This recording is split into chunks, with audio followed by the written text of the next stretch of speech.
আমি এখন যেটা দেখছি যে সরকার হয়তো এখন আস্তে আস্তে ধীরে ধীরে বাস্তবতাটা মানছে যে শেখ হাসিনার মানে ফেরার ব্যাপারটা ঘটতে পারে। এবং তারা এখন যেটা বলছেন সেটাই তাদের বলার কথা, যে তিনি দণ্ডপ্রাপ্ত আসামি, দেয়ারফর তিনি বাংলাদেশের মাটিতে আসা মাত্রই তাকে গ্রেফতার করা হবে, এটাই তাদের বলার কথা। কিন্তু তা না বলে তাদের অনেকে বলে বেড়াচ্ছিলেন যে যে আসার কোনো সুযোগই নেই, মানে তাকে আমরা চাই না, তাকে ঢুকতে দেওয়া হবে না, এসব বকওয়াস কথা বলে বেড়ানো হচ্ছিল। কিন্তু আইনমন্ত্রী এখন সেটাই ব্যাখ্যা করলেন। তিনি আবার বললেন যে তিনি যে বলেছেন যে তিনি বাংলাদেশে এসে আত্মসমর্পণ করবেন, তো বললেন তিনি বলছেন সেটা সুযোগ নেই, কারণ তিনি আসা মাত্রই গ্রেফতার করা হবে। ঠিক আছে, সেটাই হওয়ার কথা। তিনি যেহেতু তার বিরুদ্ধে যেহেতু অনেক মামলা আছে, শত শত মামলা আছে, একটা মামলা তার ফাঁসির আদেশও হয়ে গেছে, কাজেই আসা মাত্র তাকে গ্রেফতার করা হবে। গ্রেফতারের পরে কি করা হবে? তাকে জেলে না হবে অবশ্যই। তারপরে কি তার জামিনের সুযোগ আছে? তারপরে কি তার আপিল করার সুযোগ আছে? আপিল করার সুযোগ তো থাকবেই। কিন্তু আবার চিফ প্রসিকিউটর, আন্তর্জাতিক অপরাধ ট্রাইব্যুনালের চিফ প্রসিকিউটর, উনি আবার এর মধ্যে বলে দিয়েছেন যে যেহেতু তিনি মৃত্যুদণ্ডপ্রাপ্ত আসামি, তাই তার জামিনের কোনো সুযোগ নেই। অর্থাৎ মানে তিনি আপিল করতে পারবেন, কিন্তু আপিলের প্রেক্ষিতে তিনি জামিন পাবেন না, বা জামিন পাওয়ার কোনো সুযোগ নেই, সেটা তিনি বলছেন। অর্থাৎ আইনে সেটা কোনো বাধা আছে কি? আছে, সেটাই তার কথা। সো যদি জামিন না পান তাহলে তিনি জেলেই থাকবেন। কিন্তু মূল কথা হচ্ছে যে সরকারের দায়িত্বশীল ব্যক্তিরা এই জিনিসটাকে একেবারে ডিসমিস করে দিচ্ছে না, তারা উড়িয়ে দিচ্ছে না যে এগুলা ফালতু কথা, এগুলা তার প্রোপাগান্ডা, এগুলা তার স্টান্টবাজি, যেটা অনেকেই বাইরে, ক্ষমতার বাইরে যারা আছেন তারা বলছেন, বা আসলেই আমরা তাকে ফাঁসিতে ঝুলিয়ে দেবো, যেটা মানে নাহিদ ইসলাম ঠিক ওইভাবে বলেননি, কিন্তু তার কথা শুনে মনে হচ্ছিল যে তিনি সেটার দিকে ইঙ্গিত করছেন যে তার ফাঁসি কার্যকর করার জন্যই তাকে ফিরতে হবে। এই সবের দিকে যাচ্ছে না তারা। নাহিদ ইসলাম না বললেও সাবেক chief prosecutor mister Tajul Islam তিনি তো প্রকাশ্যে বলে ফেলেছেন যে তিনি আসতে পারেন, তাকে ফুলের মালা দিয়ে বরণ করা হবে, তবে সেই মালাটি হবে ম্যানিলা রোপের, মানে বিমানবন্দরেই তার ফাঁসি কার্যকর করা হবে। এই ব্যক্তি আবার ছিলেন চিফ প্রসিকিউটর রাষ্ট্রপক্ষের। হ্যাঁ, তো কিভাবে চিফ প্রসিকিউটর ছিলেন সেটা তার কথা শুনেই বোঝা যায়। এবং এটা সবসময় বোঝা গেছে যে তাজুল ইসলামকে এই আদালতের চিফ প্রসিকিউটর বানানোই হয়েছিল জামাতের যে প্রতিশোধ শেখ হাসিনার উপর নেওয়ার ইচ্ছা, সেই প্রতিশোধ ইচ্ছাটা বাস্তবায়ন করার জন্য। এবং তিনি এখন আর চিফ প্রসিকিউটর নেই, কিন্তু তারপরে তিনি এসব কথা বলে বেড়াচ্ছেন যে ফুলের মালা দিয়ে বরণ করা হবে, সেই মালা দিয়ে তাকে ফাঁসি দেওয়া হবে। তো এইসব কথা তো দায়িত্বশীল ব্যক্তিরা বলে না। এবং তিনি এখন দায়িত্বশীল ব্যক্তি না, তিনি মানে সবকিছুর বাইরে। এখন তিনি একজন আইনজীবী। এখন আইনজীবী হিসেবে তিনি আবল তাবল অনেক কথাই বলতে পারেন। কাজে কিন্তু এই কথাগুলো আমলে নিয়ে মানে কেউ আমলে নিবে বলে আমার মনে হয় না। এবং বিএনপি মন্ত্রীরা যেটা বলছেন, এবং সেটা তারা মোটামুটি যেটা বলার কথা সেটাই বলছেন। তারা কিন্তু বলতে পারেন না যে হ্যাঁ, শেখ হাসিনা আসলে আমরা তাকে সাদরে আমন্ত্রণ জানিয়ে তার জন্য বলছেন একটা বাসা ঠিক করে দেবো, এই কথা তিনি বলতে পারেন না, কারণ তিনি দণ্ডপ্রাপ্ত আসামি। এখন বিচার কার্য যেভাবেই হয়ে থাকুক না কেন, এটা সারা বিশ্ব জানে এটা একটা মানে বিচার কার্য ঠিক হয়নি। এটাকে মানে কি বলবো, সুবিচার সেখানে হয়নি। সেটা এমনকি amnesty international, human rights watch, যারা হাসিনার প্রবল সমালোচক ছিল, তারাও বলেছে যে এখানে সুবিচার হয়নি। কাজেই আপিল একটা হতেই হবে। এবং কে বলেছেন এটা, যে তিনি অনেক যত খুশি বিদেশি নাম করা আইনজীবী নিয়ে আসুক, প্রধানমন্ত্রী তথ্য বিষয়ক উপদেষ্টা, হ্যাঁ, যে নিয়ে আসুক, এবং সেটা মানে আদালতে সবকিছু নিষ্পত্তি হবে। ভালো কথা। এখন বাংলাদেশে বিদেশি আইনজীবীদের বাংলাদেশের আদালতে মামলা করার অনুমতি আছে কিনা আমি জানি না। আমি যতদূর জানি বার কাউন্সিল সেটা অ্যালাউ করে না। কাজে বিদেশি আইনজীবী হয়তো পরামর্শক হিসেবে থাকতে পারে, কিন্তু তারা অ্যাকচুয়ালি আদালতের দাঁড়িয়ে শেখ হাসিনার পক্ষে সাফাই গাওয়ার কোনো সুযোগ পাবে না। তো যাই হোক, এটা একটা কথা যে যত বড় আইনজীবী দেশ বিদেশ থেকে নিয়ে আসুক, আমরা আদালতে এটা নিষ্পত্তি করব। তো মানে এটা একটা ভালো কথা যে আদালতে এটা নিষ্পত্তি হতে হবে। কিন্তু আদালতে নিষ্পত্তি হওয়ার আগে ব্যাকগ্রাউন্ডে, পেছনে, আড়ালে যে একটা সমঝোতা হবে না, সেটা আমি উড়িয়ে দেব না। কারণ একটা কোনো সমঝোতা ছাড়া শেখ হাসিনা জাস্ট একটা প্লেনে চলে ঢাকায় নেমে বলবেন এই আমি এসে পড়লাম, এটা আমার কাছে মনে হয় অবাস্তব। একটা কিছু আলোচনা, একটা কিছু সমঝোতা হতেই হবে। আমি সেই জায়গা থেকে একটু প্রশ্ন করি। আপনি বলছেন যে আইনমন্ত্রী এবং স্বরাষ্ট্রমন্ত্রী ফরমালি যে বক্তব্য দিয়েছেন, সংসদে কথা বলা মানেই তো এটা আমরা ফরমাল বক্তব্য বা সরকারের বক্তব্য। তো তিনি আটক হবেন এটা তো আমরা সবাই জানি, তিনি ফাঁসির দণ্ডপ্রাপ্ত আসামি, এবং শেখ হাসিনাও তো নিশ্চয়ই বলেননি যে আমি যাওয়ার সঙ্গে সঙ্গে আমাকে জামিন দিয়ে দিবেন, এমন কথাও তিনি বলেননি। তিনি বলেছেন মামলা ফেস করবেন, বিচারের মুখোমুখি হবেন। কিন্তু এই কথাগুলো কেন বারবার বলা হচ্ছে? এগুলো কি এক ধরনের হুমকি দেওয়া, মানে মনে করিয়ে দেওয়া, ভয় জাগিয়ে দেওয়া যে তুমি এসো না?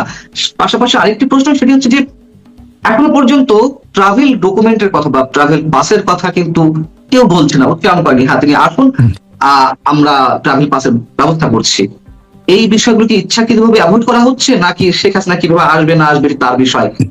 যদি তার বিষয় হয়ে থাকে তাহলে সেটি বা কেমন করে? একসাথে অনেকগুলো প্রশ্ন করে ফেললাম। না, এখন ট্রাভেল পাসের বিষয়গুলো হচ্ছে কি বলবো, মানে ফর্মালিটি উনার আশা। সেজন্য আমি বলছি যে মানে পর্দার আড়ালে একটা কিছু আলোচনা হতেই হবে, এবং সে আলোচনায় থাকবে যে তিনি কিভাবে ইমিগ্রেশন পার হবেন, তিনি কি ইমিগ্রেশন আদৌ পার হবেন কিনা। মানে বিমানের মানে বের হওয়ার সাথে সাথে গেট থেকে পুলিশ ধরে নিয়ে তাকে জেলে নিয়ে গেলে তো আর ইমিগ্রেশন হয়তো পার হবে না, হতে হবে না। কিন্তু একটা মানে আসামি হলেও, আসামিও কি কোনো ইমিগ্রেশনের কাজ সম্পূর্ণ না করেই বের হতে পারে কিনা এয়ারপোর্ট থেকে, পুলিশ কি নিয়ে যেতে পারে কিনা এয়ারপোর্ট থেকে, সেটা আমি জানি না। কিন্তু বাংলাদেশে তো সব মানে কত কিছু ঘটে, বাংলাদেশে তো সবকিছু আর আইন রীতি নীতি অনুযায়ী হয় না, যখন যেটা প্রয়োজন সেভাবেই ঘটে। কাজেই এখানে এখানে আমার মনে হয় যে ট্রাভেল পাসের বিষয়টা অতটা মুখ্য না। মুখ্য হচ্ছে যে সরকার বা শেখ হাসিনার বিমানকে ঢাকায় অবতরণ করতে দেবে কি দেবে না। যদি না দেয় তাহলে উনি যে বিমানে আসবেন ওনার কাছে তো কোনো ধরনের বৈধ কাগজপত্র নেই। ওনার যে ডিপ্লোম্যাটিক পাসপোর্ট বা সাধারণ পাসপোর্ট সেগুলো তো সব সিজ করা হয়েছে বা বাতিল করা হয়েছে ডক্টর ইউনূস সরকারের সময়। তাহলে উনি যে ভারত থেকে বাংলাদেশে আসবে, ভারত থেকেও তো একটা কাগজ দরকার, একটা ফর্মাল ডকুমেন্টস দরকার। সেটি কোন প্রক্রিয়া আসবে? তিনি কোন বিমানে উঠবেন? পার্সোনাল বিমানে? তার কোনো পার্সোনাল বিমান নেই, কিন্তু যেটা হবে তারা একটা বিমান চার্টার করতে পারে। আচ্ছা, একটা বিমান চার্টার করতে আমার মনে হয় না তারা কোনো এয়ার ইন্ডিয়ার কোনো নিয়মিত ফ্লাইটে ঢাকায় আসবেন আর মানে 100 যাত্রীর সাথে। আমার মনে হয় তারা চার্টার বিমানে আসবেন, এবং তাদের এই চার্টার বিমান ওঠা নামা সবকিছুই মানে ভারত সরকার ওইভাবেই ব্যবস্থা করবে যে কার কাগজ। ভারত সরকার নিজেও একটা ছাড়পত্র দিতে পারে যাতে ভারতের ইমিগ্রেশন মানে শেখ হাসিনা কোনো পাসপোর্ট না থাকলেও, কোনো বৈধ পাসপোর্ট না থাকলেও তিনি প্লেনে উঠতে পারেন। কারণ উদ্দেশ্য হবে যে তাকে প্লেনে করে নিয়ে ঢাকায় নামা। কিন্তু ওই প্লেনটাকে বাংলাদেশ সরকার বাংলাদেশের আকাশসীমায় প্রবেশ করার অনুমতি নাও দিতে পারে। তখন কিন্তু ওই প্লেন আর আকাশে মানে ঢুকতে পারবে না, কারণ অনুমতি না পেলে চার্টার বিমান হলেও সে ঢুকতে পারবে না, এটা ইম্পসিবল। কিন্তু তখন প্রশ্ন উঠবে, তাহলে কি বাংলাদেশ সরকার চায় না যে শেখ হাসিনার মতো আসামিকে তারা গ্রেফতার করে আদালতে মুখোমুখি করবে, ফাঁসির মুখোমুখি করবে, দণ্ডপ্রাপ্ত আসামি, তার দণ্ড কার্যকরের কোনো মানে বাধ্যবাধকতা নেই বাংলাদেশ সরকারের? তো সেই প্রশ্ন তখন বাংলাদেশ সরকারকে ফেস করতে হবে। তো এতদিন ধরে যে সবাই বলছে যে আমরা চাই শেখ হাসিনার বিচার এই মাটিতে হবে এবং তাকে মানে শাস্তি পেতে হবে, তাহলে এত সব কথাবার্তার মানে কি? কাজে আমার মনে হয় যে এই সবকিছু একটা আলোচনার মধ্যে হতে হবে। একেবারে সমঝোতা মিনিমাম কোনো আলোচনা ছাড়া চলে আসবেন, এটা আমার মনে হয় না। এবং এই আলোচনার বিষয়টা আমরা জানবো না, কারণ এটা জনসমক্ষে হবে না, এটা পর্দার আড়ালে হবে, এবং হয়তো দুই পক্ষই এটা ডিনাই করবে। দুই পক্ষ অলরেডি বলছে সে না, আমরা মানে পর্দার আড়ালে কোনো নেগোসিয়েশন হচ্ছে না, হতেই পারে না। কিন্তু আমার মনে হয় যে এটা ছাড়া শেখ হাসিনা আসতে পারবেন বা আসার চেষ্টা করবেন, আমার সেটা মনে হয় না। কিছু একটা হতে হবে। এবং আপনি এই ভারতীয় পররাষ্ট্র মন্ত্রণালয়ের মুখপাত্র মিস্টার জাসওয়ালের কথা বলছিলেন, তিনি যে উত্তরটা দিয়েছেন এটা খুব অড। আমার কাছে মনে হলো যে সাংবাদিক প্রশ্ন করেছেন এই শেখ হাসিনার ফিরে যাওয়ার কথা নিয়ে, কিন্তু তিনি যেভাবে উত্তর দিয়েছেন সেটা মনে হচ্ছে ওই যে প্রত্যর্পণ চুক্তির অধীনে তাকে, ওটা ভিন্ন জিনিস। কারণ শেখ হাসিনা প্রত্যর্পণ চুক্তির অধীনে ফিরছেন না, তিনি স্বেচ্ছায় ফিরছেন, নিজ ইচ্ছায়। আর প্রত্যর্পণ চুক্তির বিষয়ে মানে বাংলাদেশ সরকার চিঠি লিখলেও ওই প্রত্যর্পণ চুক্তির অধীনে যেই প্রক্রিয়ার কথা বলা আছে, যেই আনুষ্ঠানিকতার কথা বলা আছে, যে ধরনের ডকুমেন্টস সাপ্লাই করতে হবে, যে ধরনের সাক্ষী মানে প্রমাণ সাপ্লাই করতে হবে, সেগুলো কিন্তু বাংলাদেশ সরকার করেনি। কাজে এই প্রত্যর্পণ চুক্তি অনুযায়ী যে আদৌ কিছু হবে এটা কোনো সম্ভাবনাই নেই। তো জাসওয়াল এখন মানে পররাষ্ট্র মন্ত্রণালয় যখন সংবাদ সম্মেলন হয় তখন এগুলো হচ্ছে একেবারে তথ্যবিহীন সম্মেলন। এরা মিনিমাম তথ্য সরবরাহ করে, বেশিরভাগ ক্ষেত্রে এমন ভাবে জবাব দিবে এখানে কোনো রিপোর্টেবল কোনো ইনফরমেশনই নাই। আরেকটা বিষয় হতে পারে কিনা যে প্রত্যর্পণ চুক্তি নিয়ে তারা আসলে কিছু ভাবছেই না, যেহেতু তিনি ওখানে বন্দী নন, তিনি তো অন্যভাবে আছেন, অন্য স্ট্যাটাসে আছেন, বা তাকে তো বন্দী হিসেবে ধরে রাখা হয়নি, তাই না? তো সেই জায়গায় তো প্রত্যর্পণ চুক্তির আওতায় তাকে ফেরানোর কোনো প্রশ্নই ওঠে না, এটা বারবার ভারতের পক্ষ থেকে বলা হচ্ছে। আমার আরেকটি জিজ্ঞাসা যে রয়টার্সের যে সাক্ষাৎকারটি, সেটি নিয়ে অনেকে অনেক ধরনের কথা বলছেন। রয়টার্সের মতো সংবাদ মাধ্যমে আসলে ফেক কোনো ইন্টারভিউ প্রকাশ করার কি কোনো সুযোগ আছে? আপনি তো দীর্ঘদিন আন্তর্জাতিক গণমাধ্যমে কাজ করেছিলেন, এখান থেকে বিভিন্ন দলের সভাপতি, সাধারণ সম্পাদকের দায়িত্বে থাকা এরকম একাধিক ব্যক্তি এই ধরনের কথা এরকম ছড়াচ্ছে। আপনার কি মনে হয় এটা গুজব নাকি কোনো ভিত্তি থাকতে পারে? না, আমার মনে হয় যে রয়টার্স যদি একটা ইন্টারভিউ করে এবং তারা যদি বলে যে শেখ হাসিনার সাথে আমাদের 1 ঘন্টা টেলিফোনে কথা হয়েছে, এটা মানে সারা বিশ্বের নিউজ রুমগুলো বিশ্বাস করবে। কারণ রয়টার্স, এপি, এফপি এই 3টা সংবাদ সংস্থার মানে আন্তর্জাতিক বিশ্বাসযোগ্যতা আছে। Number 1 Reuters. রয়টার্স হচ্ছে সবচেয়ে বিশ্বাসযোগ্য সংবাদ সংস্থা আন্তর্জাতিক পরিসরে। নাম্বার 2 অ্যাসোসিয়েটেড প্রেস, তারপরে আসে এফপি। কাজেই রয়টার্স যেটা বলছে সেটাকে কেউ অবিশ্বাস করবে, এটার কোনো মানে কোনো স্কোপ নেই। মানে আমার দৃষ্টিতে, শুধু আমার দৃষ্টিতে না, আপনি দেখুন এই খবর ছাপা হওয়ার পর কিন্তু বাংলাদেশ সরকার যে ফর্মাল একটা স্টেটমেন্ট সংসদে আসলো, সেটা কিন্তু তারা দিত না। তারা যদি মনে করতো যে রয়টার্স ভুয়া সংবাদ দিয়েছে, তারা মানে ভুয়া সংবাদের ভিত্তিতে তারা কেন স্টেটমেন্ট দিবে? হয়তো একটা সাংবাদিক যদি ওই করিডোরে একটা মন্ত্রীকে জিজ্ঞেস করে যে হ্যাঁ শেখ হাসিনা এই কথা বলেছেন, আপনার কি মন্তব্য, সে একটা মন্তব্য করতে পারে। কিন্তু সংসদে স্টেটমেন্ট দেওয়া, যেটা আপনি বলেছেন, যেটা একটা ফর্মাল স্টেটমেন্ট, কেউ তাকে এবং এই ফর্মাল স্টেটমেন্টটা তারা দিত না যদি তারা মনে করতো যে রয়টার্সের রিপোর্টটা বিশ্বাসযোগ্য না। অবশ্যই সেটা বিশ্বাসযোগ্য, অবশ্যই তারা তার সাথে কথা বলেছে বলেই এই রিপোর্টটা করেছে, এবং এই সব কথা বলেছে বলেই তারা রিপোর্টটা সেইভাবে লিখেছে। কাজে এটা অবিশ্বাস করার কোনো রাস্তা আমি দেখছি না। আর যারা বলছে এটা ভুয়া, এটা সেই, তারা না জেনে বলছে এই কথাগুলা। না জানা নাকি তাদের মধ্যেও এক ধরনের ভয় কাজ করছে, বা আওয়ামী লীগের অনুসারী যারা আছে তাদেরকেও এক ধরনের মানে মেন্টালি ডিসঅ্যাপয়েন্টেড করার একটা চেষ্টা, এরকম কোনো বিষয় থাকতে পারে কিনা? না, অবশ্যই এখানে একটা রাজনৈতিক খেলা আছে। তারা একটা গোষ্ঠী যতই বলে যে শেখ হাসিনাকে দেশে ফিরে এনে তাকে কাঠগড়ায় দাঁড় করানো হবে, তারা আসলে চায় না শেখ হাসিনা দেশে ফিরুক। কারণ শেখ হাসিনা দেশে ফিরলে তাদের যে কথা যে আওয়ামী লীগ মানে ইতিহাস হয়ে গেছে, ওই হাসনাত আব্দুল্লাহ 2024 সালে যে কথা বলেছিলেন যে আওয়ামী লীগ চ্যাপ্টার ক্লোজড, কিন্তু আসলে তো আওয়ামী লীগ চ্যাপ্টার ক্লোজড হয়নি, এবং হয়নি সেটা প্রমাণ তারাই। কারণ তারাই মানে উঠতে বসতে আওয়ামী লীগ নিয়ে কথা বলেন, শেখ হাসিনা নিয়ে কথা বলেন, কটূক্তি করেন, কিন্তু কথা তো বলেন। মানে মনে হচ্ছে আওয়ামী লীগ তাদের মাথার ভিতরে জেকে বসে আছে।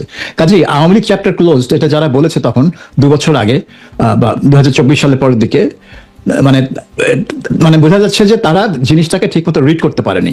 মানে পলিটিক্যাল ডেভেলপমেন্ট কিভাবে হবে সেটা রিড করতে পারেনি। আর এখন যদি শেখ হাসিনা ফিরে আসে, তাদের জন্য আরো বড় বিপর্যয়।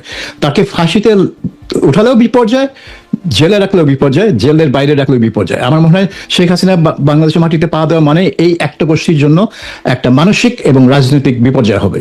কাজেই তারা বলার চেষ্টা করছে যেভাবে হোক এইটাকে মানে আন্ডারমাইন করতে, এই হোল জিনিসটাকে আন্ডারমাইন করতে, যে এগুলো এটা হচ্ছে না, এটা একটা স্টান্টবাজি। এখন মানে হাসিনা স্টান্টবাজি বলা এক জিনিস, আর রয়টার্স মিথ্যা কথা বলেছে, রয়টার্স একটা ভুয়া স্টোরি দিয়েছে, সেটা আরেকটা জিনিস। হ্যাঁ, আপনি হাসিনাকে স্টানবাজ, মিথ্যু নানা এক জিনিস বলতে পারেন, কোনো অসুবিধা নেই। সে একটা রাজনীতিবিদ, এই ধরনের কথা একটা রাজনীতিবিদের বিরুদ্ধে বলা যায়। কিন্তু যেই সংবাদ সংস্থা সারা বিশ্বে সবচেয়ে নির্ভরযোগ্য সংবাদ সংস্থা, তারা এইভাবে এরকম একটা স্টোরি করবে যেটা নাকি ভুয়া, এটাই আমার কাছে সবচেয়ে ভুয়া কথা মনে হয়। আপনি বলছেন যে এখন শেখ হাসিনা ফিরে এলেও এক ধরনের বিপর্যয়, না এলেও বিপর্যয়, মানে এটা কি সরকারের জন্য নাকি আওয়ামী বিরোধী যারা রাজনীতি করছে তাদের জন্য? মানে যদি মানে ফিরে আসার পর ফাঁসি দিলেও বিপর্যয়, না দিলেও বিপর্যয়, বিষয়টি বোধহয় এইভাবে বলছিলেন, তাদের জন্য সরকার নাকি সরকারের সহযোগী যারা? সবাই, মানে সরকার তো একা না, এখানে তো বিএনপি, জামাত, এনসিপি, তারা তো একটা কাট্টা আর কি। তারা নিজেরাই বলে যে তারা হচ্ছে জুলাই শক্তি, এবং তারা ঐক্যবদ্ধ থাকবে আওয়ামী লীগকে ঠেকানোর জন্য। কাজে এটা তাদের কথাতেই তারা এক কাট্টা, মানে একসাথে আছে। সো এটা তাদের জন্য রাজনৈতিকভাবে একটা প্রচন্ড চাপ সৃষ্টি করবে। কারণ যত মানে শেখ হাসিনা জেলে থাকা মানে যে আওয়ামী লীগ তারা মানে ওই কার্যক্রম নিষেধ থাকলেও তারা ভেতরে ভেতরে রিঅর্গানাইজ করার একটা মনোবল পাবে। এখন তো তাদের মনোবল নেই, সেই মনোবলটা তারা পাবে যদি শেখ হাসিনা দেশে ফিরে জেলে যায়। আর যদি ফাঁসি হয়, তাহলে বিষয়টা আরো জটিল হয়ে পড়বে সরকারের জন্য। কারণ ফাঁসি হতে হতে তার বয়স 80 হয়ে যাবে। তো একজন 80 বছর বয়স্ক নারীকে আপনি ফাঁসি দিবেন, এটা আপনি আন্তর্জাতিক মহলে, বিশেষ করে তাদের যে মানে নতুন যে দোস্ত আছে পশ্চিমা বিশ্বে, তাদের সামনে আপনি মুখ দেখাবেন কি করে? কারণ আর যাই হোক না হোক, এটা হজম করা, বিশেষ করে জাতিসংঘ বলুন, আন্তর্জাতিক মানবাধিকার সংস্থা বলুন, তাদের জন্য এটা হজম করা হবে খুবই কঠিন। কারণ তারা কোনো মৃত্যুদণ্ডই সমর্থন করে না। আর রাজনৈতিক একজন নেতা যার বিরুদ্ধে যতই আপনি মানবতা বিরোধী অপরাধের চার্জ আনুন বা তাকে দোষী সাব্যস্ত করুন, তারপরেও যেখানে আপনার জাতিসংঘ নিজেই নিজেকে সম্পৃক্ত করেছে তাদের সেই রিপোর্টের মাধ্যমে, সেখানে জাতিসংঘের উপরেও একটা চাপ আসবে যে তুমি কি দায়িত্ব এড়াতে পারো এই কাজের জন্য। কারণ ফাঁসি দেওয়া কিন্তু একটা ভিন্ন মাত্রার কাজ হয়ে যাবে।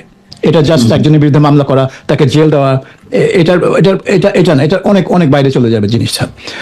যে কারণে ওই আপনার 2012-13 সালে জামাতের নেতাদের ফাঁসি দেওয়ার জন্য আওয়ামী লীগ সরকার কিন্তু প্রচন্ড সমালোচনার মুখে ছিল পশ্চিমা বিশ্বে।